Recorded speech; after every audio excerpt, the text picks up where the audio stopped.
Welcome to the Team Tulungan discussion. This day we're going to explore the United Nations 6 major organs, the General Assembly. Hi everyone, hi teachers, I'm Quian James Bongalon from the Team Tulungan, which contains members of the following: Jean Cuevas Padernal, Shella Gonzales, Eliezer Redoble, John Lloyd Canyo, Hart, Apol, Kris Paragoya, Adolfo Maestre, Raymark Sumalinog, Katiil, Shella Pedrita. And now, let's move on to the discussion. The General Assembly is the central organ of the United Nations. And did you know that it's the only organ in which all 193 member states are equally represented? One country, one vote.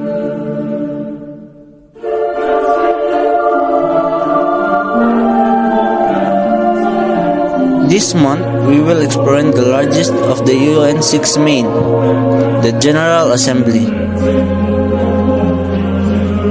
The General Assembly first convened in January 1946 in London. Since 1952, the permanent home of the General Assembly has been at UN headquarters in New York City. Every year in September, world leaders and heads of state gather to address the general debate. All are chiefs of their mysteries, and the UN is no exception. Rumors that in the 1960s, the passionate Khrushchev banged his shoe on the Russian delegation's table. While this may be urban legend, passions can do run high at times. The longest time speech in General Assembly history, clocking at 269 minutes, was delivered by Fidel Castro, Cuba, September 20, 1699, that nearly 4.5 hours, recommended time limit of 15 minutes. So what does the General Assembly do? With the interests of many countries at stake, the General Assembly provides a unique form of mutual discussion in international issues covered by the UN Charter. Some key resolutions adopted by General Assembly include Resolution 1, which established the United Nations Atomic Energy Commission in 1946. Resolution 3275 proclaimed 1975 as International Women's Year, a period of intensified with regard to equal rights recognition of women. Resolution 4425, the 1989 established the Convention of Rights of the Child. Resolution 61-295 established the Declaration of the Rights of Indigenous People in 2007. Through its resolutions, the General Assembly continues to forge path to a better world for all. Thanks for listening, and that is all for General Assembly. And now, let's move on to the discussion of the International Court of Justice that to be discussed by Ms. Hart Apol and Ms. Shella Gonzales. To complete the 6 principal organs of the United Nations, we have International Court of Justice. International Court of Justice, known as the World Court. It is one of the 6 principal organs of the United Nations. It is also the International Court of Justice is the only international court that adjudicates general disputes between countries, with its rulings and opinions serving as primary sources of international law. The International Court of Justice is composed of 15 judges elected to 9-year terms by the UN General Assembly and the UN Security Council from a list of people nominated by national groups in the Permanent Court of Arbitration. The election process is set out in Articles 4 to 19 of the International Court Justice Statute. Elections are staggered with 5 judges elected every 3 years to ensure continuity within the court. Should a judge die in office, the practice has generally been to elect a judge in a special election to complete the term. Judges of the International Court of Justice are entitled to the style of Her Excellency or His Excellency. No two judges may be national of the same country. According to Article 9, the membership of the court is supposed to represent the main forms of civilizations and of the principal legal system of the world. According to Article 6 of the Institute provides that all judges should be elected regardless of their nationality among persons of high moral character, who are either qualified for the highest judicial office in their home states or known as lawyers with sufficient competence in international law. Judicial independence is dealt with specifically in Articles 16 to 18.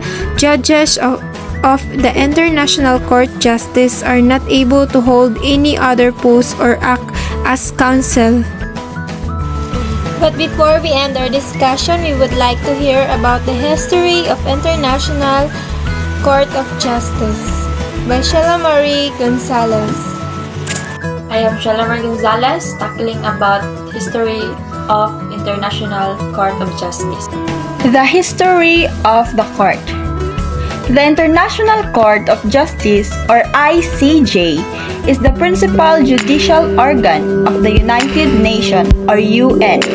It was established on June 1945 by the Charter of the United Nations and began working on April 1946. The seat of the court is at the Peace Palace in The Hague, Netherlands. Of the six principal organs of the United Nations, it is the only one not located in New York, United States of America. The court's role is to settle, in accordance with the international law, legal disputes submitted to it by states and to give advisory opinions on legal questions referred to it by authorized United Nations organs and specialized agencies. The court is composed of 15 judges who are elected for terms of office of 9 years by the United Nations General Assembly and the Security Council. It is assisted by a registry, its administrative organ. Its official languages are English and French. That's all, and thank you. And now let's proceed to the discussion of the Trusteeship Council to be discussed by Miss Mary Kris Paragoya and Miss Jean Cuevas Padernal. Hello everyone, it's Jean Padernal. I am discussing Trusteeship Council. Trusteeship Council, one of the principal organs of the United Nations, designed to supervise the government of trust territories and to lead them to self-government or independence. The Council originally consisted of states administering trust territories, permanent members of the Security Council that did not administer trust territories, and other members elected by the General Assembly. With the independence of Palau in 1994, the Council suspended operations. Originally, the Council met once each year. Each member had one vote, and decisions were taken by a simple majority of those present.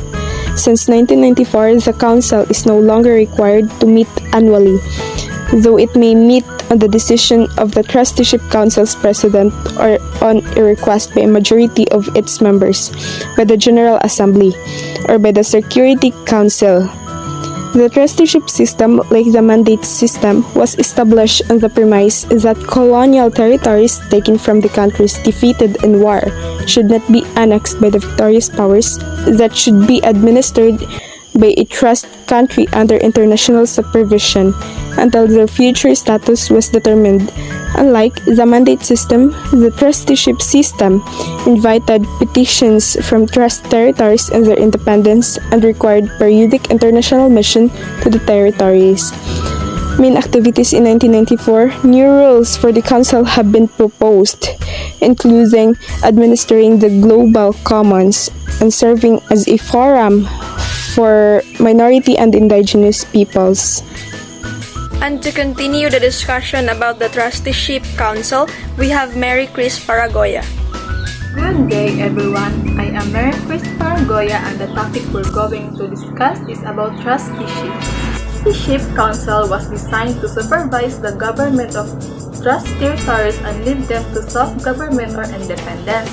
So the trusteeship are helping the government to build the trust of their country and help them to lead them to the freedom of the country or what we call independence. The question is, what are the goals of the Trusteeship Council and why it is created? The goal of Trusteeship Council is to administer and support the transition to independence and colonies of government. So the trusteeship is helping the one country or colonies to help them to achieve their freedom or what we call independence. And the leader of the trusteeship is Quian. At 72nd session in 2019, the Trusteeship Council elect Quian of France and its Vice President Jonathan Guy Allen of the United Kingdom. They decide that the Trusteeship Council will meet again in November 2021, which is this year at the month of November. Now, the function of Trusteeship Council is authorized to examine and discuss from the administering authority on the political, economic, social, and educational advance of the peoples of the trust territories. The Trusteeship Council has authorized to examine and discuss the political, economic, social, and educational advance of the peoples in the country or in the territories. The question is the trusteeship are still functional? The answer is yes. Yes, it is still functional, but the workload of the Trusteeship Council was reduced, which is the work of the Trusteeship Council is being decreasing. So overall, Trusteeship Council is a big help to a country or a colonies because Trusteeship Council is helping the government to achieve their freedom or independence in the country. That would be all in discussing the Trusteeship Council. Thank you. And now let's proceed to the next discussion about the Economic and Social Council that to be discussed by Mr. Eliezer Redoble and Mr. Adolfo Maestre. Hi everyone, my name is Adolfo Maestre Jr. In this matter, I'm about to discuss the Economic and Social Council. United Nations Economic and Social Council is one of the 6 principal organs of the United Nations, responsible for coordinating the economic and social fields of organization, specifically in regards to the 15 specialized agencies, the 8 functional commissions, and the 5 regional commissions under 8 jurisdictions. The Economic and Social Council serves as the central forum for discussing international economic and social issues and formulating policy recommendations addressed to member state and United Nations system. In addition, the rotating membership of 54 UN member states, over 1,600 non-governmental organizations have consultative status with the Council to participate in the work of the United Nations. ECOSOC held one core session each year in July, and since 1998 has also held an annual meeting in April with finance ministers heading key committees of the World Bank and the International Monetary Fund (IMF).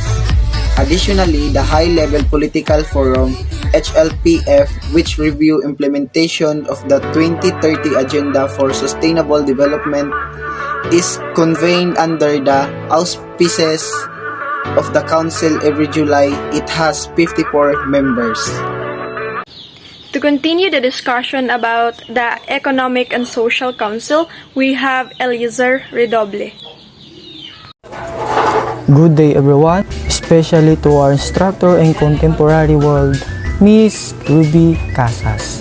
And now I want to represent about Economic and Social Council or ECOSOC. First, what is Economic and Social Council or ECOSOC? One of the 6 principal organs of the United Nations or UN, responsible for the direction and coordination of the economic, social, humanitarian, and cultural activities carried out by the UN. It is the UN's largest and most complex subsidiary body. ECOSOC was established by the UN's Charter 1945, which was amended in 1965. In 1974, to increase the number of members from 18 to 54. ECOSOC was membership is based on geographic representations. 14 seats are allocated to Africa, 11 to Asia, 6 to Eastern Europe, 10 to Latin America and the Caribbean, and 13 to Western Europe and other areas. Members are elected for 3 years terms by the General Assembly. 4 of the 5 permanent members of the Security Council have been continuously re-elected because they provide funding for most ECOSOC budget, which is the largest of any UN subsidiary body. Decisions are taken by the simple majority vote. The presidency of ECOSOC changes annually. The council was designed to the UN's main venue for discussion of international economic and social issues. ECOSOC conducts studies, formulates for resolutions, recommendations, and conventions for consideration by the General Assembly, and coordinates the activities of various United Nations organizations. Most of ECOSOC works and perform and functional commissions on topics such as human rights, narcotics, populations, social developments, statistics, the status of women, and science and technology. The Council also oversees regional commission for Europe, Asia and the Pacific, Western Asia, Latin America, and America. The United Nations Charter allows ECOSOC to grant consultative status to non-government organizations or NGOs. Beginning in the mid-1990s, measures were taken to increase the participations of such NGOs, and by the early 21st century, more than 2,500 NGOs had been granted consultative status.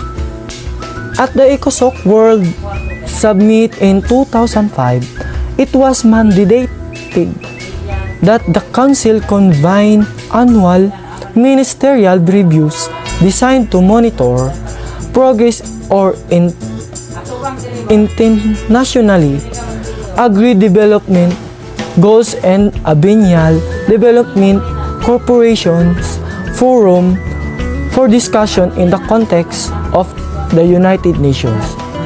See the section of Economic and Social Council in the United Nations articles. And now, let's proceed to the next discussion. It's all about the United Nations Secretariat and to be discussed by Mr. Remark Sumalinog Katiel and Mr. John Lloyd Canyu.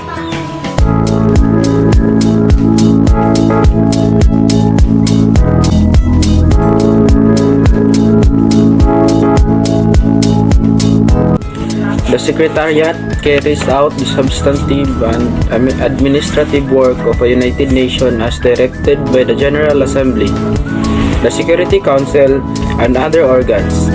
At its heads to the Secretary General, who provides overall administrative guidance.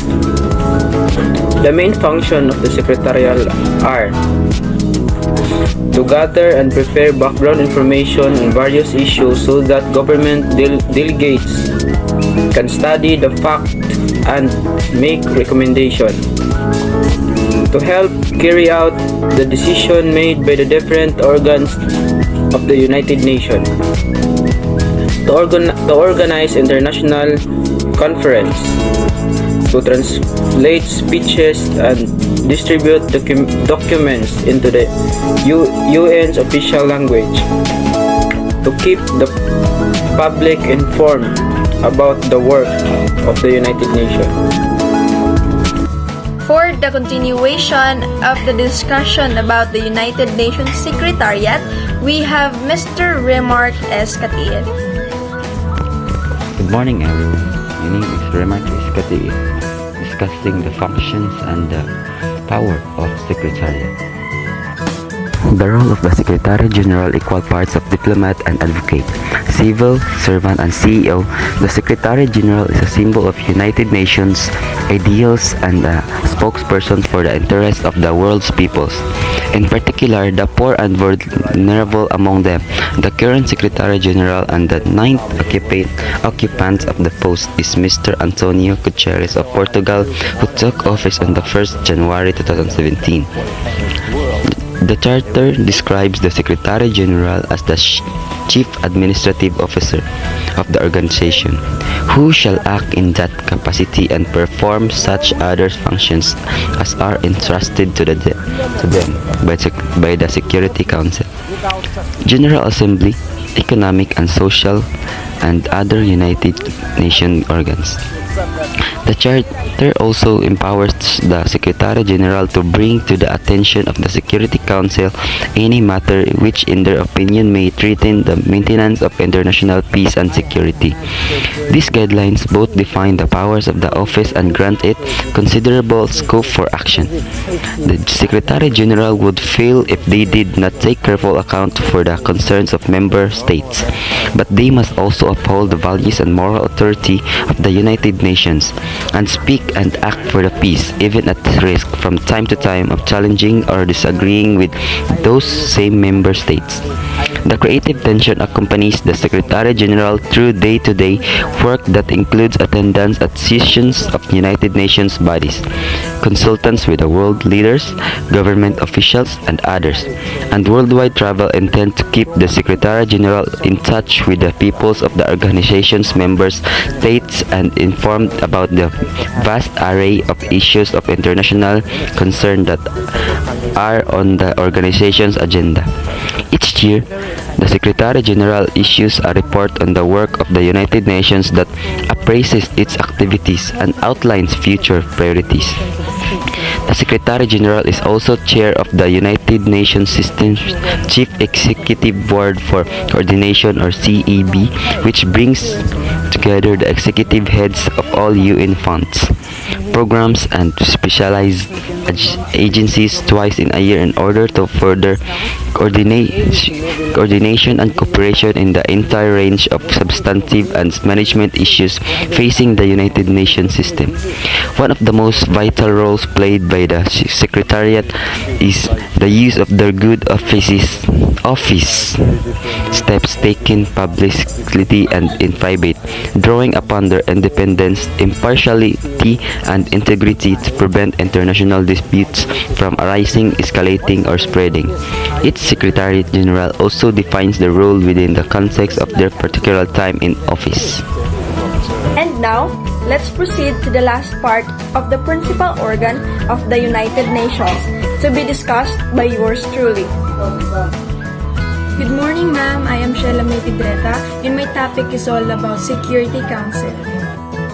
The Security Council is one of the principal organs of the United Nations. It consists of 15 member states, which 10 member states serves as 2-year non-permanent, while 5 of these, which are France, China, Russia, United Kingdom, and the United States of America, serves as permanent members. The Security Council has primary responsibility under the United Nations charter for the maintenance of international peace and security. Security Council is one of the most powerful body of United Nations. It responds to crises around the world on a case-by-case basis, and it has a range of options at its disposal. The establishment of new peace operations includes: Number 1. Whether there is a ceasefire in a place and the parties have committed themselves to a peace process intended to reach a political settlement. Number 2. Whether a clear political goal exists and whether it can be reflected in a mandate. Number 3. Whether a precise mandate for United Nations operation can be formulated. Number 4. Whether the safety and security of UN personnel can be reasonably ensured, including in particular whether reasonable guarantees can be obtained from the main parties or factions regarding the safety and security of UN personnel. The Security Council can vote to extend, amend, or end mission mandates as it deems appropriate. Under the Article 25 of the Charter, all UN members agree to accept and carry out the decision of the Security Council, while other organs of the UN make recommendations to member states. The Council alone has the power to take decisions which member states are obligated to implement. Since its establishment, the Council has served as a key forum for addressing security challenges. The Security Council has authorized more than 70 peacekeeping missions in some of the world's most dangerous places. It puts in place international sanctions targeting the finances and access to weapons of rogue regimes like North Korea and terrorist groups like Al-Qaeda. And that would be all for the discussion of the 6 principal organs of the United Nations, which are General Assembly, International Court of Justice, Trusteeship Council, Economic and Social Council, Secretariat, and Security Council. Thank you very much for watching and listening to the discussion of the Team Tulungan about the 6 principal organs of United Nations.